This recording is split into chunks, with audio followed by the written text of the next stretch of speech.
One is number 63. So here we're going into the New Testament. All right. So what were the names of the apostles? And here, oh man, just Matthew and Mark and Luke do not agree. So here you have the With Acts, even. yeah, Acts 1, yeah, 1:13. the synoptic gospels just, even though they're all similar and they all come from the same source and all Q and all the weird type of stuff that we just can't say, well, Mark wrote and then Matthew wrote and then Luke wrote, which seems to be kind of the progression.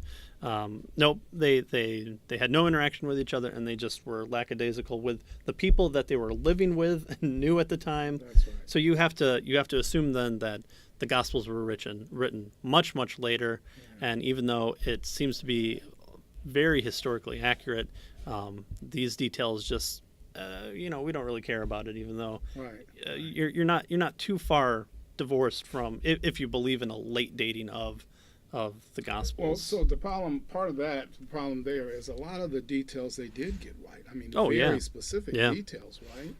But then how could they miss something as big as who the apostles were? Right. So what's the problem here? Well, a failure to read the text carefully, and he says also the bifurcation fallacy, right? Right.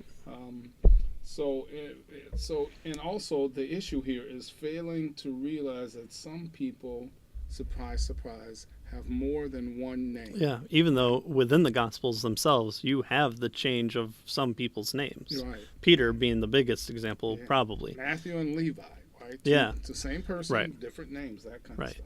Right? And why? It's because Levi would be the Hebrew name because he's a Jew living in Rome or in Israel, and then Romans come in. Well, you need to assimilate to Roman rule, and then Matthew is the Greek name.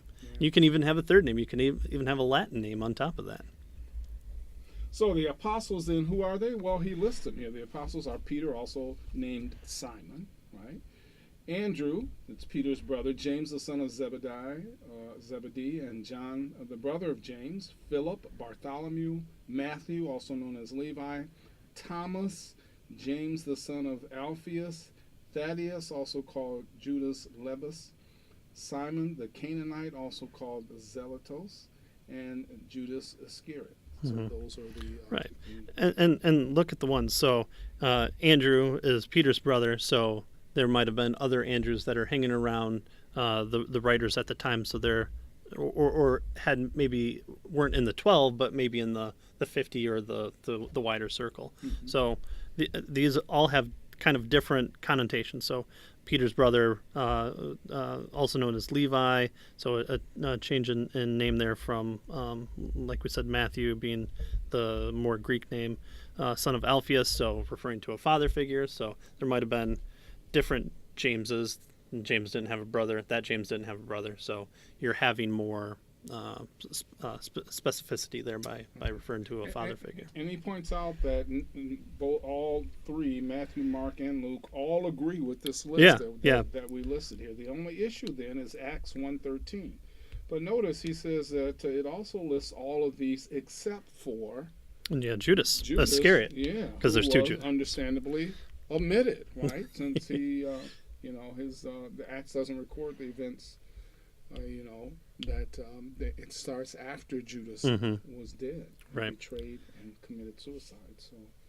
So they're consistent here. It's just different names are used for the same person and recorded at different times. Yeah. That's why Judas isn't there.